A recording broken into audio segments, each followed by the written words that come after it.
Today we're covering linear impulse and momentum changes. So these are a couple of things that we haven't spent a lot of time talking about yet, but they are another important tool in our toolbox. One way to kind of help frame this up a little bit is that when we were looking at energy just in the last couple of classes, we were doing integrals of force over a distance. You remember that? We would take integral of force over a distance, and that was work.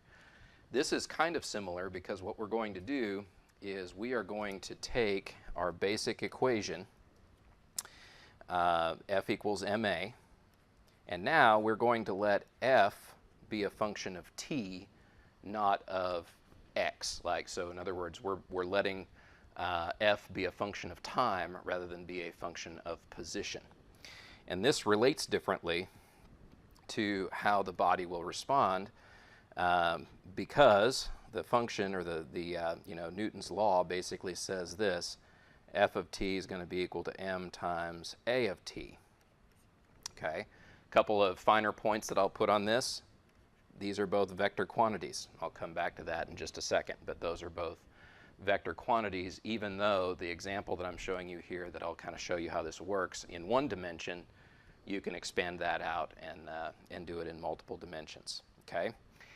Let me remind us also of one other thing that you probably saw in a physics class. What's the definition of momentum? So these are kind of backdrop things. Definition of momentum is what? Mass times velocity.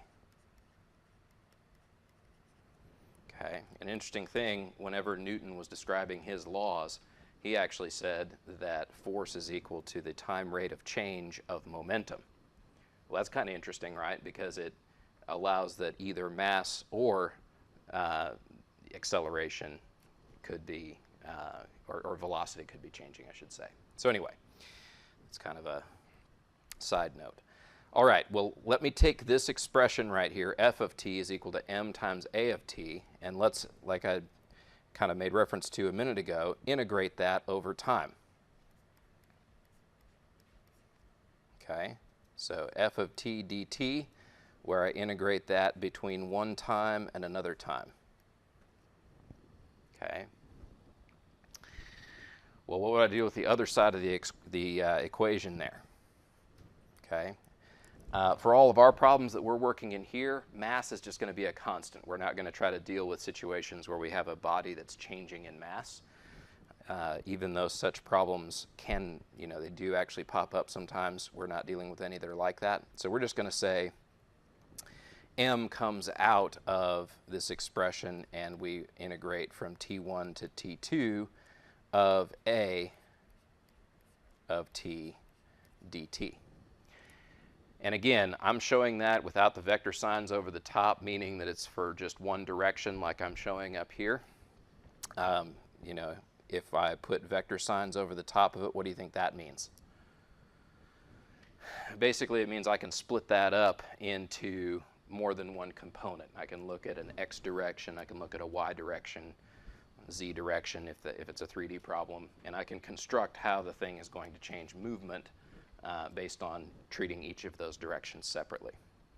All right. Well, what is that function, or what is that integral there going from t1 to t2? How does that end up evaluating? Okay. Well, a definite integral, you first find the antiderivative and then you plug in the limits, right? So what's the antiderivative of acceleration? What do you have to take the derivative of to get? Yeah, velocity, right? So this winds up basically just being m times, and here we'll say this is the velocity at t2 minus the velocity at t1. Okay, or I can actually change this around a little bit and say this is mass times velocity at t2 minus mass times velocity at t1 by distributing that through. Okay, So what we're doing there is we're saying that over here, I'm applying a force that can have, you know, some shape relative to time. In other words, it doesn't have to just be a constant force. It can be some time varying force that I'm applying to the body over a period of time. That is called an impulse.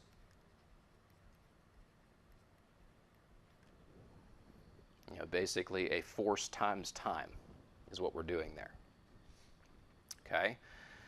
And then the response of the body to that impulse is a change in momentum.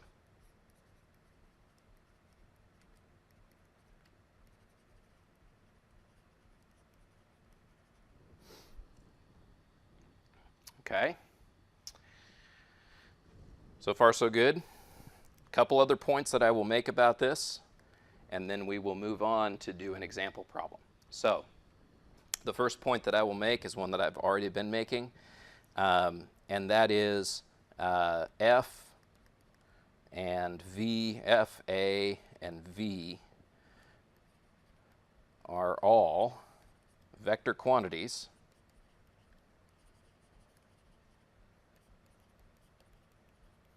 which means that in order to deal with them, we're going to have to deal with individual components separately. So I'll say split into components.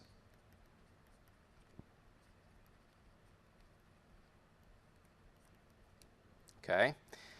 The other point that I will make is this. I'll say when bodies interact,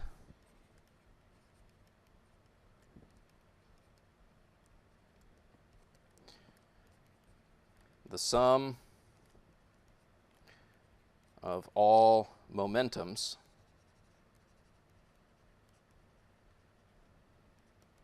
is conserved. Okay. Now this is actually true in an extremely global sense. Like, you know, the only way that two bodies interact is by there being a force transfer between the two. And so when that happens, universally momentum is conserved. Okay. Now, having said that, we construct problems sometimes in dynamics where we have these forces that seem to come in out of nowhere, right? If you notice that, we kind of say, here's a force that sort of shows up for some reason. What that basically means is that that's sort of a boundary condition on our problem. We don't want to consider what's happening with the body that's actually applying that force. So we're saying we're cutting that off right there, and we're going to ignore what's happening with that other body. So what that basically does is that shows up as an impulse in these problems, right? So in other words, if you have no impulses, then you can add up all of your momentums that you have in a problem, and they better sum to zero. But you can apply an impulse from the outside somewhere, and that can actually make a non-zero change in the amount of momentum. Does that make sense? That's basically what the equation says. You have this impulse that comes in, and it makes a change in the amount of momentum that you have in your system. Okay? So that's why I'm going to add this. When these bodies interact, the sum of all momentums is conserved, unless we have an outside impulse.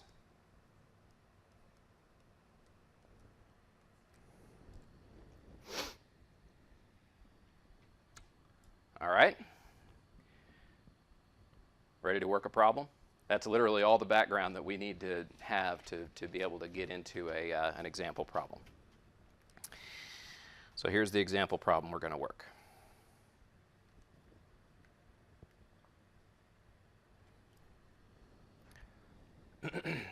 Okay. So here's what I've got. I've got a small disk that's sitting on ice.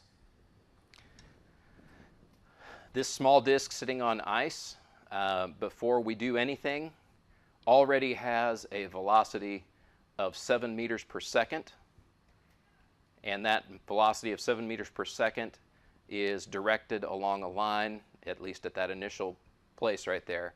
It's directed along a line that is positioned 60 degrees elevated from the x-axis. Okay? The disc has a mass of 50 kilograms. All right. What happens is, let's say that we've got a couple of thrusters on this disc. The only reason I'm using a disc here is to make that part of it simple. You could just as easily go in and say this is like a particle.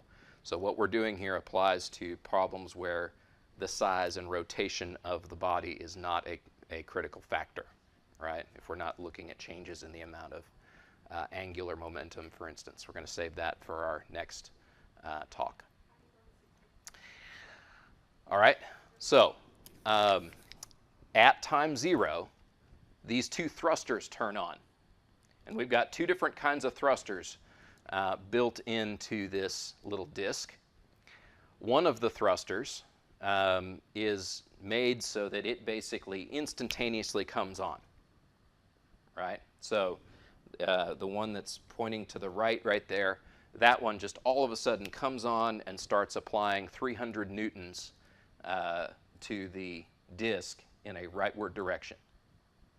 Okay. The other one that we've got is this one that's pushing upward, and that one, instead of it coming on instantly, it comes on according to this exponential function that I have up here on the right. 200 newtons times 1 minus e to the minus t over 0.5 seconds.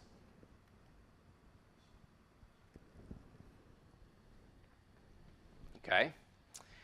And that's not an uncommon type of function for us to see in this. That's actually the type of function that you see whenever a system has what's called a first-order response. It basically, instead of coming on suddenly, it comes on more gradually and asymptotes into the value that you end up at. So basically, that little function right there, if I was to plot it, it would look something like this, where this is f and this is t. That little function would look something like this, approaching 200 newtons. Okay? All right. And we're going to apply those, basically, imagine running those thrusters for 2 seconds. Okay? And after you run those thrusters for 2 seconds, we want to figure out what is the new velocity of the disk. Okay? And so that's part A of the problem. All right? The second part of the problem, part B, is it'll slide a little ways and then it's going to encounter another disk that weighs 80 kilograms. And it's going to collide with that other disk. Okay? So it comes in, collides with that other disk. Even in collisions, momentum is conserved. Okay? So, we're going to use that fact at that point to figure out what the new velocity is once the two collide. And then for the last part, we're going to, say that somehow we know what the time duration was of that collision. Okay? And based on that, and you're making an estimate for the time duration of the collision, we're first going to find the average force that we expect to be experienced between the two bodies that are interacting. And then, assuming that the force time function, whenever those two things interact with one another, assuming it's parabolic, which it might not be, but it's at least, a parabola gives you at least something close to the function that we might expect that it would have. Like, in other words, there would be a force that would increase for a time, then it would decrease for a time as these two bodies interacted with each other in that collision. Does that make sense? Like, in other words, the two bodies are going to have to elastically deform a little bit as they collide, and so that's going to lead to that force increasing over a period of time, and then after a while it will decrease. Does that make sense? So I'm just saying, let's say that's a parabola just to be kind of make a guess as to what that function might look like. Later in your schooling, some of you anyway, might learn more about how that would really work. But we'll just say, what if it's a parabola? What would that maximum force be? All right. What would you like to do first?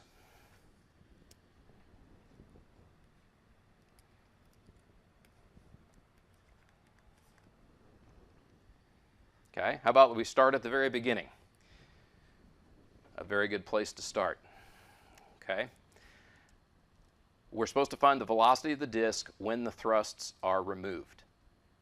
All right? And this is our equation that we're going to use. We're going to use that the integral of the force in the x direction, we'll say, as a function of time,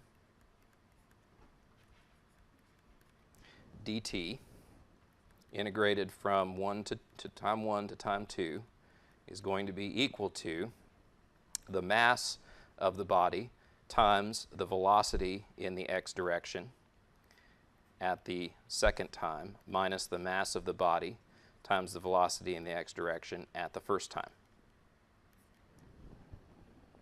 Okay, that's our basic equation that we're going to start with. All right, and in the x direction, what's our function? What's our function for force?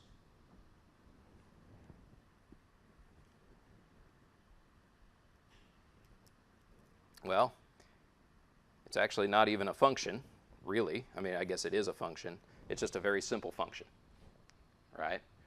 It's a constant. So this actually brings up my first kind of special case that I want to point out here. What if you have a constant force that you're applying to a body? In other words, I can change this, and I can say this is just the integral. If that force is constant, it means I can just say what that force is times the integral from t1 to t2 dt, right? If that fx is a constant, I can pull it out of the integral.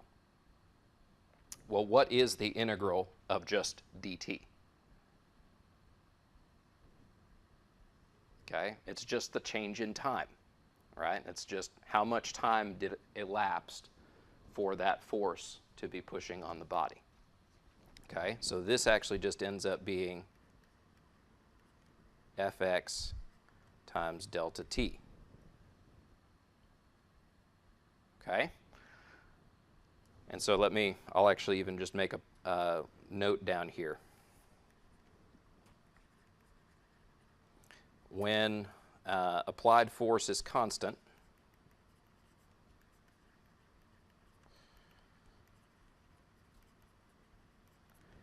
you can, instead of using your integral form, you can just go ahead and say it's just f times delta t. Okay? All right, so for our particular problem, what is our force?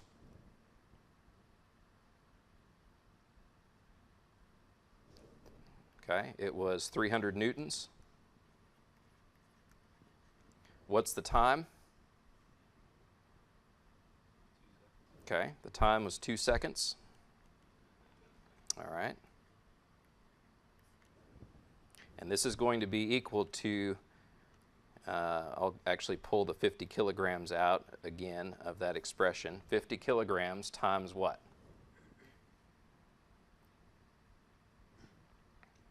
All right. I need to take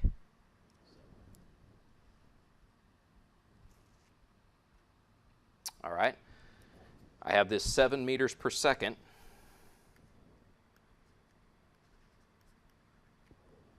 But I don't need all of that 7 meters per second because I only want the velocity that is in the x direction. So what do? I multiply by the cosine of 60 degrees. Okay.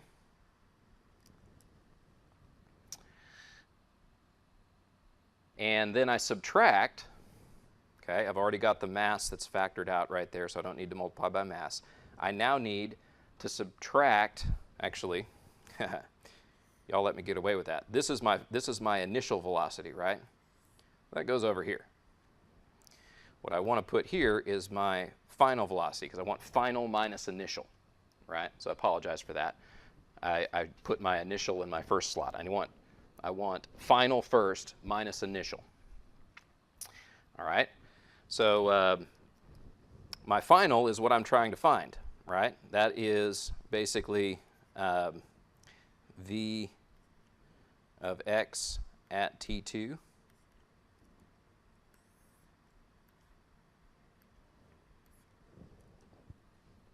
So v in the x direction at t2. All right. So I should be able to solve now and find this Vx at T2. All right.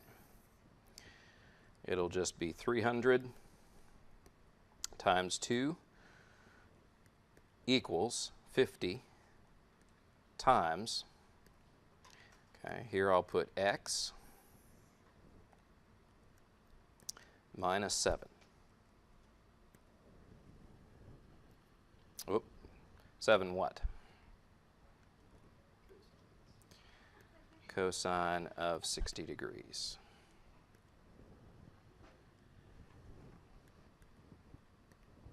So is time a variable that's in there? Okay. You didn't put it on the other one. Yeah, so I'm just indicating here this is a velocity at a particular point in time, right? It is actually, if I wanted to, I could instead of saying at t2, I could put at 2 seconds, right? Because I know what t2 is, right? That's what I'm trying to find, is what is that velocity after the 2 seconds have elapsed. Okay. Over here, this is not 300 newtons as a function of 2 seconds. This is multiplied. Okay. So that tells me that my velocity in the x direction after 2 seconds is 15.5 meters per second.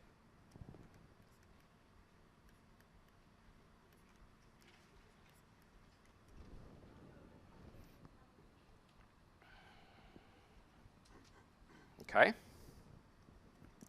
And I could even put in here again 2 seconds. All right. That was the easier of the two. Now, let's do the vertical direction. So I'm basically splitting this into components, right? I just did the horizontal direction. Now I'm going to do the vertical direction. Okay?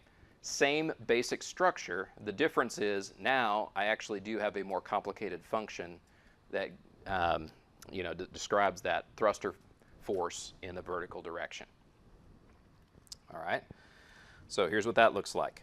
I will have an integral from 0 to 2 seconds, right, of, and that function that I had up there was 200 newtons times 1 minus e to the minus t over 0.5 seconds.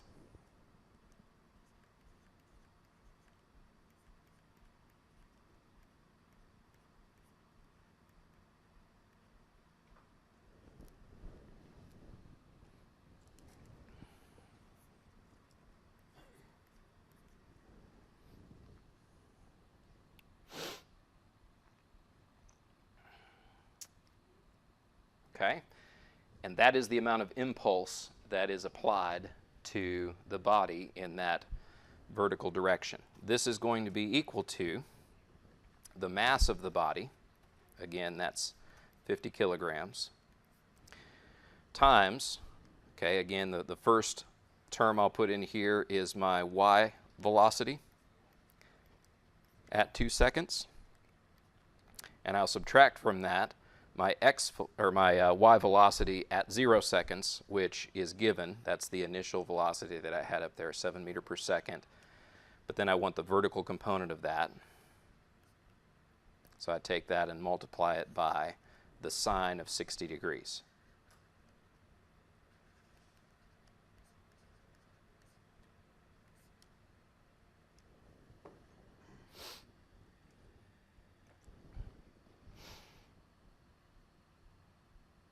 All right, fair enough?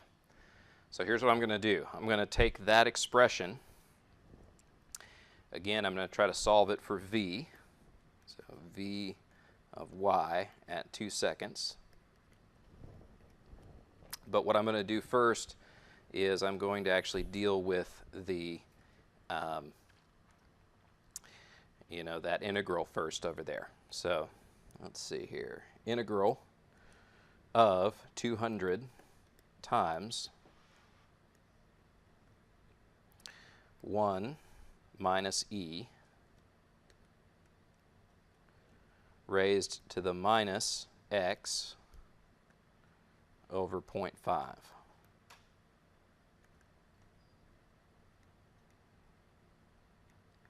Okay, integrated from 0 to 2.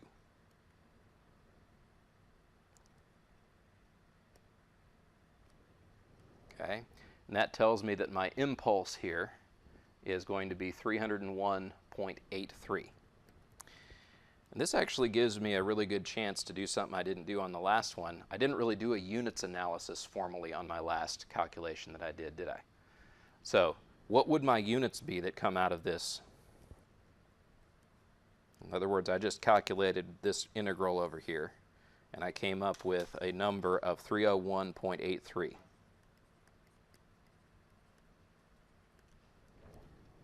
Okay. What kind of units should I see there? Okay, well I have newtons, that one's easy. So that's one of the units that would come out of that integral. But those newtons get multiplied first by the stuff in the parentheses, which is actually unitless, right? There's no units associated with 1 minus e to the minus t over 0.5 seconds, okay? But what about dt? Okay, dt implies that I'm going to be plugging in these limits of my integration, and those are given in seconds, right? And so what we see come out of here is Newton seconds.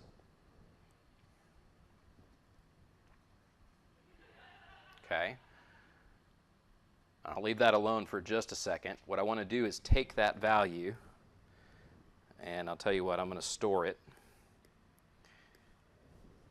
like this. And what do I want to do with it?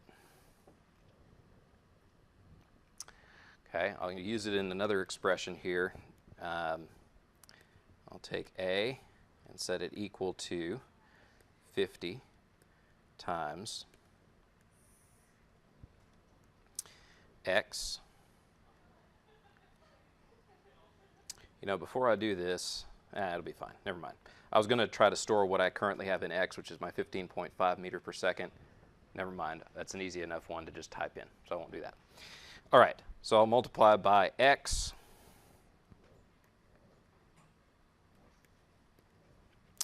minus 7 times the sine of 60 degrees. All right.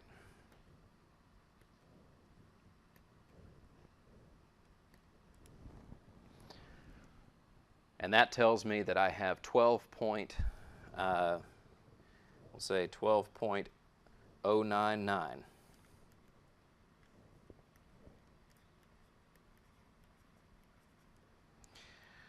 meters per second. All right, now the units analysis that I promised you. What I have on the left is Newton seconds. What I have on the right is kilogram meter per second.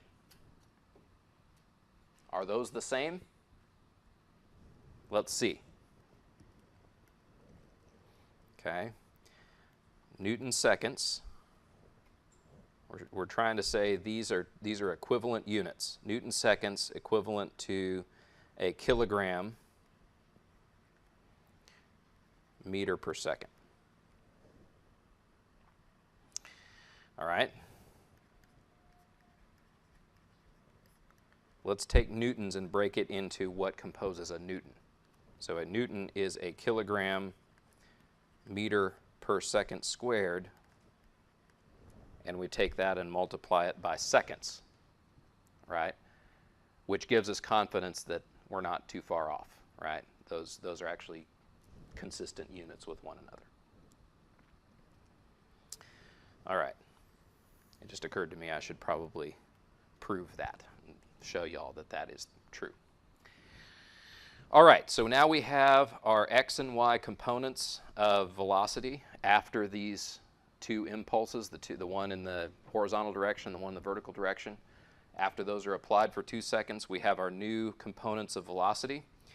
Often what we like to do with these is You know, for instance, just figure out what the overall velocity is at 2 seconds. Well, it's just going to be equal to the square root of 15.5 meter per second, all that squared, plus 12.099 meter per second, and all of that squared.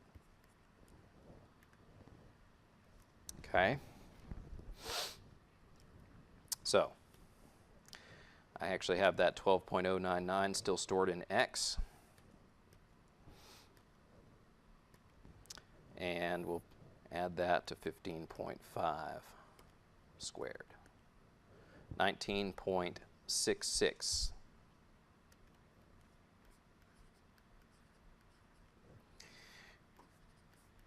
meter per second.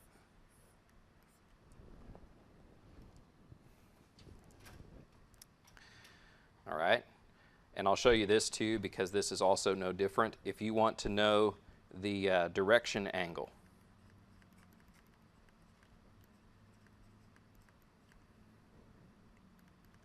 all right, as in, you know, let's say this thing goes up to this new location and we're trying to figure out what this angle is relative to horizontal for the new velocity. Okay, all we got to do is just take the inverse tangent, just like we do with all of our other vectors. We take the inverse tangent of the y component over the x component.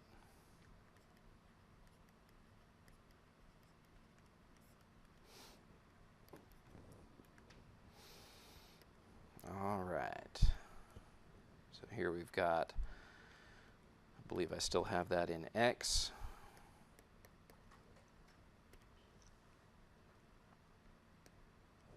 That gives me 37.97 degrees.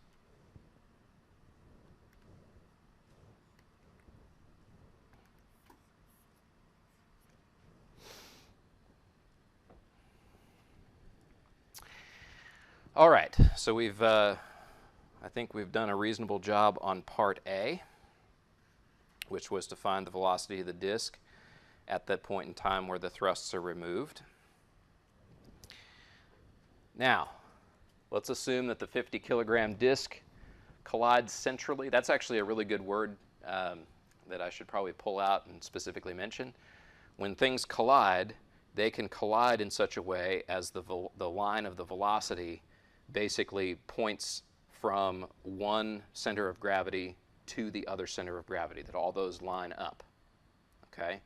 If things collide centrally like that, then there is no tendency to try to make them rotate, you know, and they will basically, you know, you have a perfect momentum transfer at that point instead of them colliding off to the side. We're actually going to deal with more stuff that relates to impact in a later lecture, but central impact like this makes it fairly easy to do a conservation of momentum problem.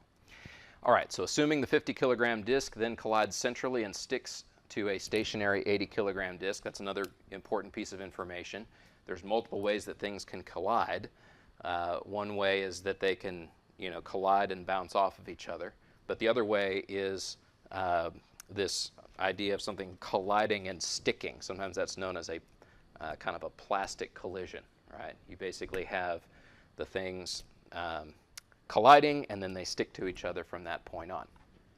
Okay? Well, in that case, there is no external force coming in and doing an impulse, because we're going to count both disks as being part of the system.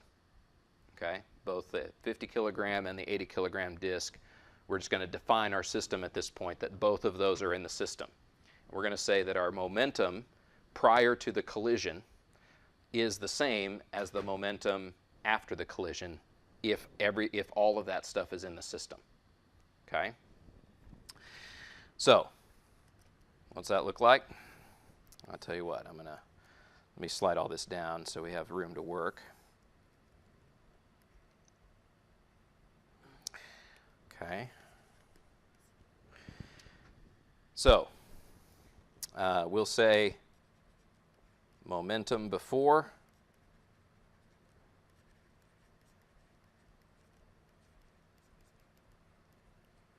the collision is equal to the momentum after.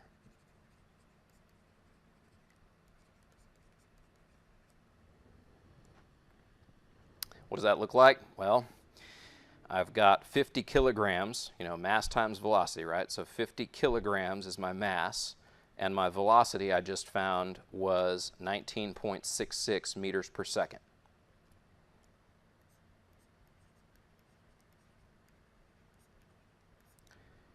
And because my other disk, okay, sticks to a stationary 80 kilogram disk, right? So it starts out with zero velocity. And since it starts out with zero velocity, it is contributing nothing to the momentum. Okay? So this is my entire momentum before the collision. After the collision, now the two things are stuck together. And so what's my mass? It'll be 50 kilograms plus 80 kilograms. And they are both sliding at some new velocity, okay, which is going to be, I called it V3 right there.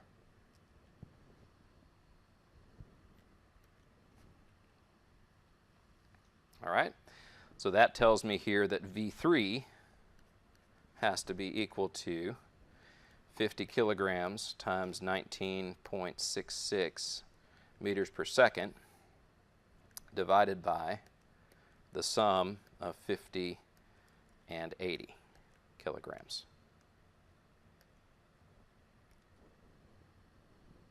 So that tells me my final velocity there is 7.56, we'll just say 7.562 meters per second. All right. And so that demonstrates the concept of the conservation of momentum.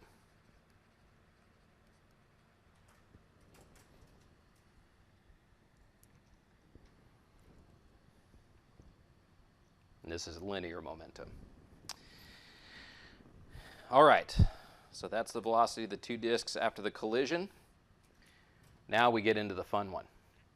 Let's assume that the time duration of the collision is 0.1 second. So now what we're going to do is go back, and instead of thinking of both of the disks as being part of the system, now we're going to look at just the one or the other. It actually doesn't matter which one. So you can pick the, the 80 kilogram disc or the 50 kilogram disc. I'll just pick the 50 kilogram disc. We're going to look at just that. And now the 50 kilogram disc changes momentum, right?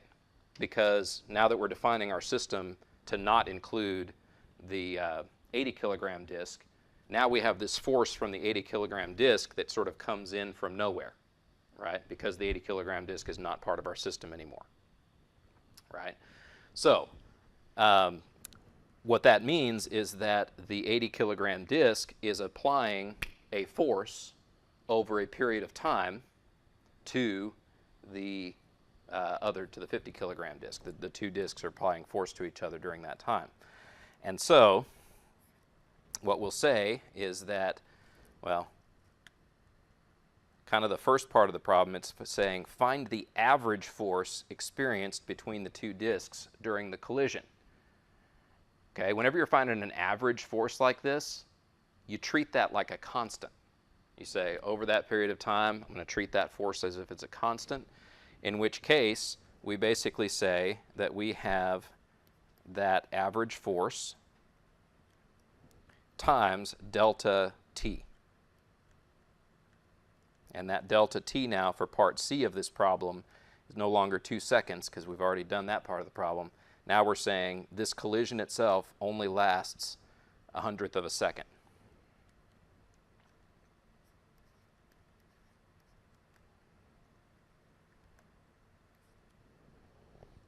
Okay, and this is going to equal the change in momentum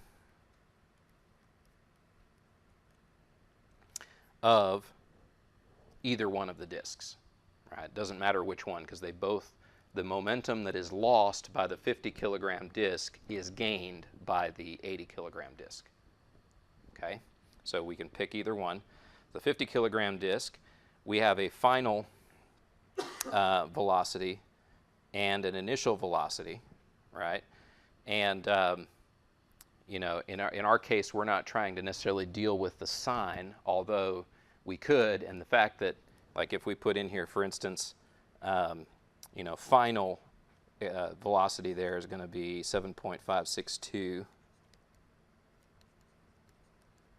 meter per second, and then we'll subtract the initial velocity, which was 19.66.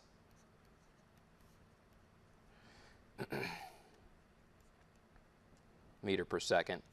You can see there that if we actually do this calculation, it's going to give you a negative F. Okay?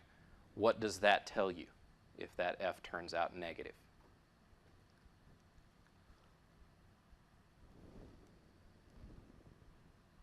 Okay, here's what I would say.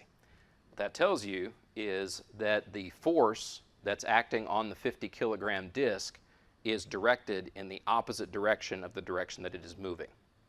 The negative, you know, negative typically means opposite, right? It means whatever you assumed, it's the opposite. Or, you know, in this case, whatever was the positive direction of velocity, our impulse is acting in the opposite direction of that.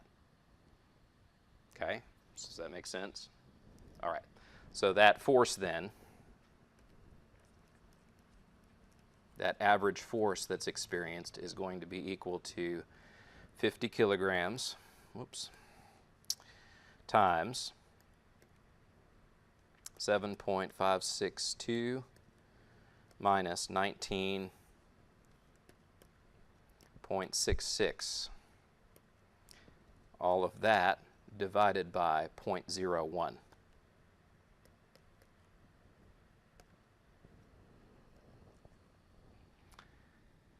And that tells me here that we expect about 60 kilonewtons.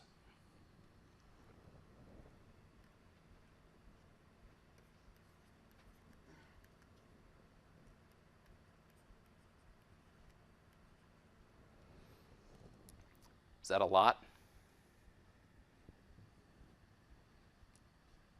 Kind of, right? That's a pretty good bit of force that has to be in the average force during that period of time for a collision. This is why collisions are typically, you know, we don't really like these in most cases, right? When things collide with each other, it ends up generating very, very large forces at the point of impact. Okay, and that can end up breaking things. So we have to control for those kinds of things whenever we are designing parts, for instance. All right, so there's my, my average force over that period of time. The next one is, what if we're trying to figure out, so this is just an average force. We could actually expect that the maximum force is going to be bigger than the average force because there's going to be this profile of force over time. Okay, and so that's kind of the next part here of question C. What it's saying there is that we have this parabolic relationship for force. Okay. And let me show you a couple of different ways we can think about this, okay, as we go over time.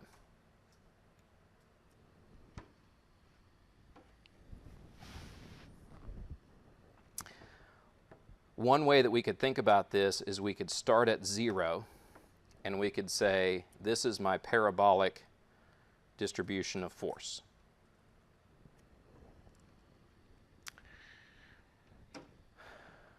All right, and that's fine. You can do that.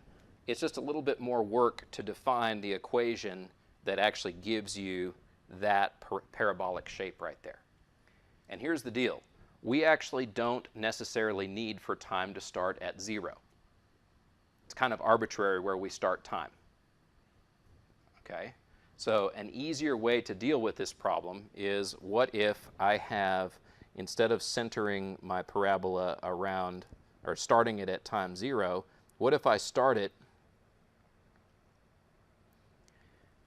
you know, and here I'll say that this is going from 0, the original one was going from 0 to delta t. I'll say the blue one is going from minus delta t over 2 to positive delta t over 2.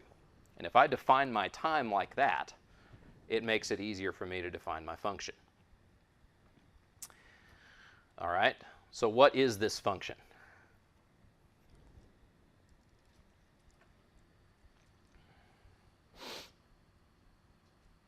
Okay, again, this is f.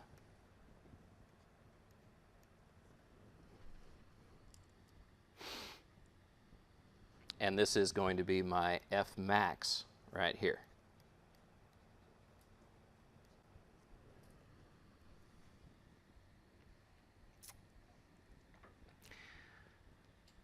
Well, how do I go about defining this function? Like, what's an equation for that function?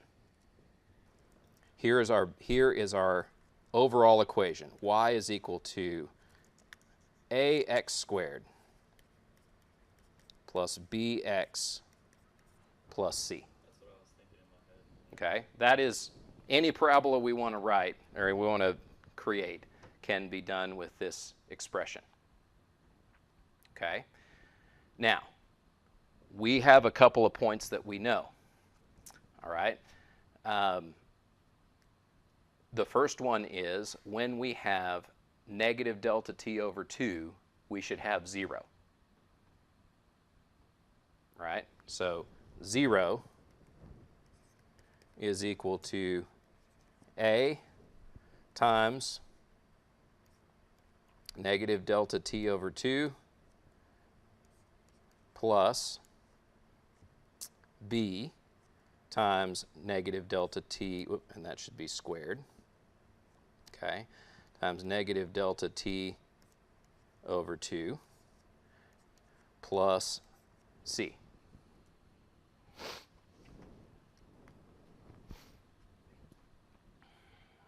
All right. This is we went all the way back to this is the way it'll always work, right? We didn't use any common sense at all. We're going to plow through it. All right, so that's one of the points that we know. What's another point we know?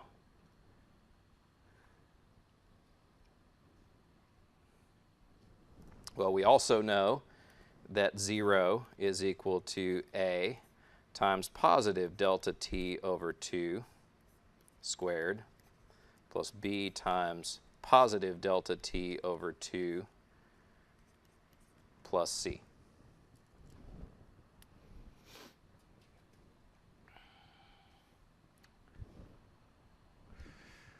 All right.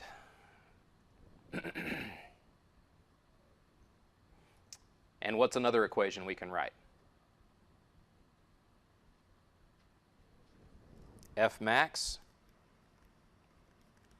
is going to be equal to a times 0 squared plus b times 0 plus c.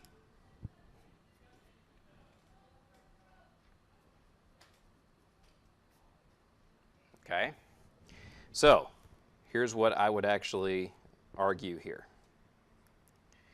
Our function f of t here is going to have the form, whatever else it has, is going to have the form of some a x squared plus b x plus f max.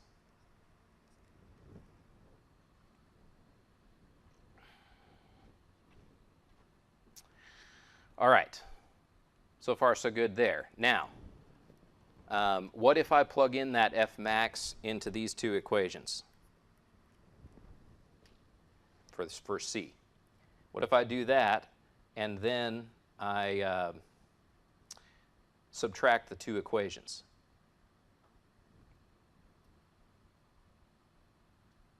Okay, see how the very first term, because that first term is squared,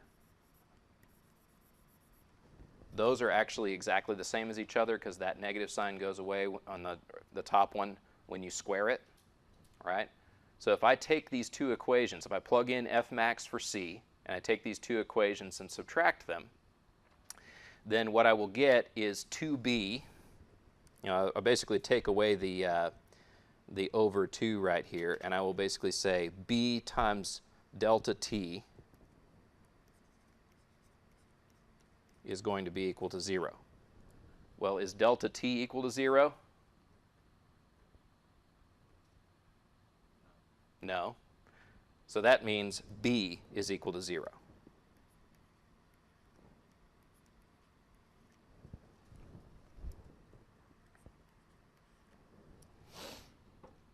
All right. So now what?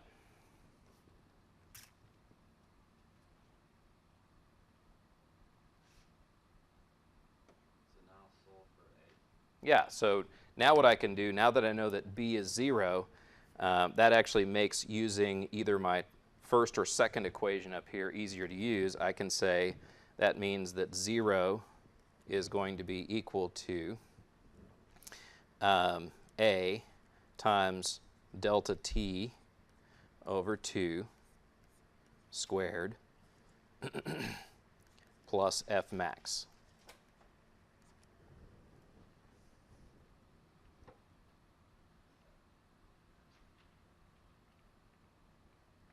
All right.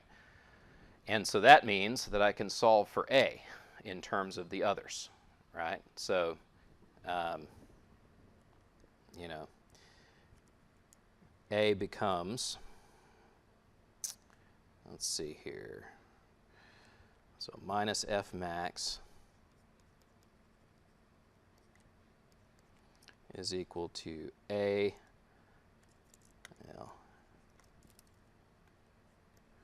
minus F max over delta t over 2 squared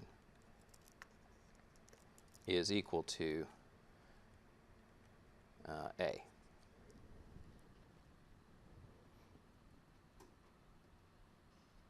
All right, so now f of t is equal to minus F max, and I'm going to factor that out. So let me actually factor out just a positive F max. All right, times 1 over delta t over 2 squared times x squared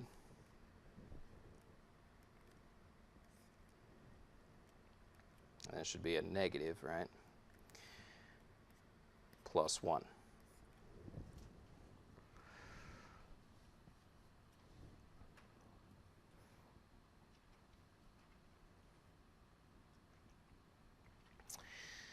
All right, that's my function. How do I use it?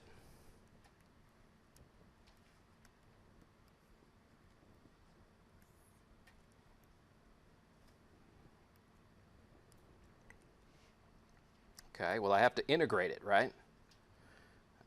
Because I'm trying to figure out, I have to use this impulse function, right? I'm trying to figure out what this F max is. So, integral from negative 0.01 seconds over 2 to positive 0.01 seconds over 2 of, okay, F max is not actually a variable, that's a constant that we have, so I'm going to pull it out of the expression.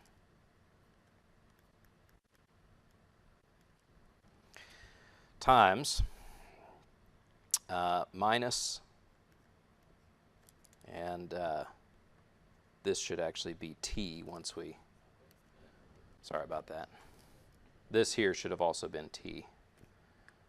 I can see why you ought to have been confused about that. I confused myself when I just used a very general y and x up here. Anyway, you get that. So minus t squared over, okay, delta t is 0.01 seconds over 2 plus 1 dt. This is going to be equal to the change in momentum. Okay, so this is going to be equal to 50 kilograms times that change in velocity, 7.562 meters per second minus 19.66 meters per second.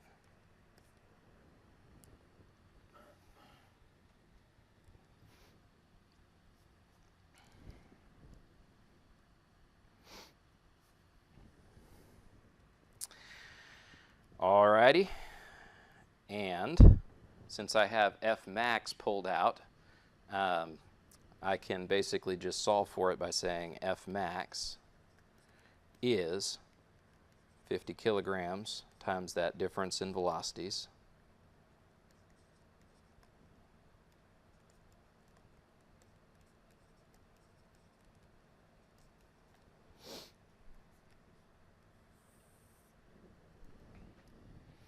over this integral from negative 0.01 seconds over 2 to 0.01 seconds over 2 of minus t squared over 0.01 seconds over 2, and that actually should also be squared up here. I missed that a minute ago. Okay, plus 1.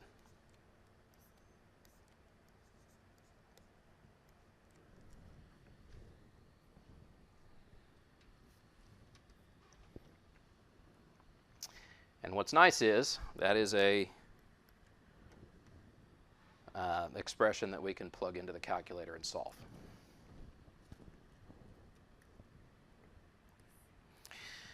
All right, 50 times 7.56, whoops, 562 minus 19.66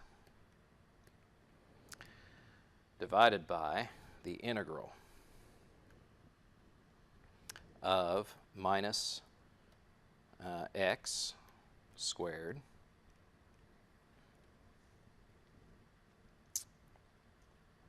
let's do it this way. The integral of a fraction here, minus x squared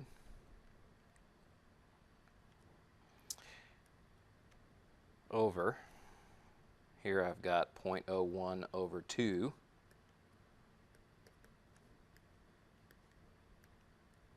squared, and I'm going to add 1.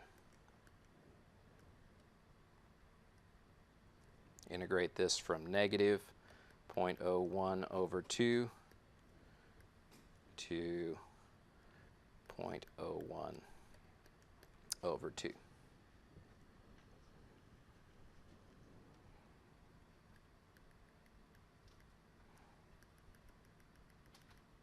I think that's everything.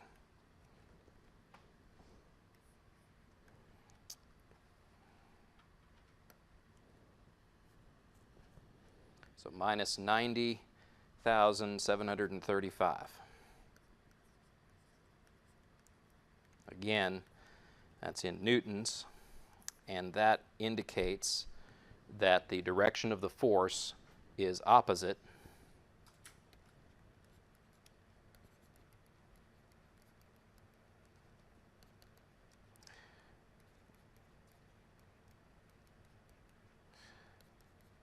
the direction of motion.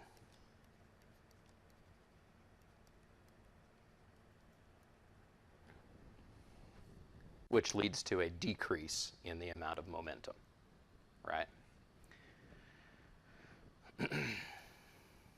And that's the same for the first one that we did as well.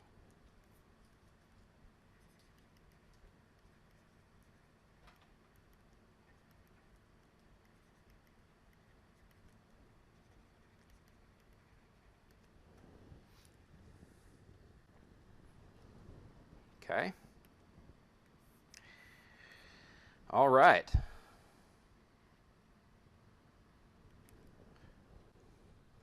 What do y'all think about that? Can you go back to part C whenever it talks about how it's parabolic? Yes. So I understand why we did that. Yeah. Where are we gonna like experience like any kind of other function?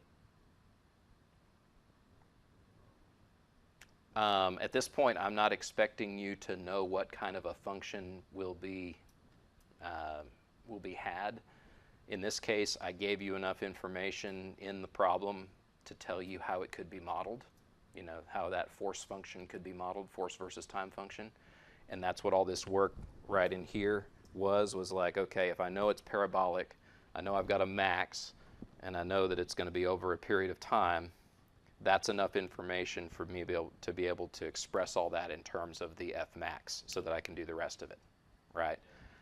Yeah. You know. So long as like tripping me up that algebra. Yeah, well, I mean, so I can certainly make easier problems than this, right? I can tell you what the function is or whatever, but I do like to do these kinds of problems for y'all to see because, you know, this, believe it or not, this is the kind of problem that an engineer would have to take a look at, right? Because it's, you know, it's not necessarily obvious on its face what you should do. But you know enough math to where you can go back in and model that and figure out the parameters that you would need for that function so that you can take that function and put it into the impulse formula.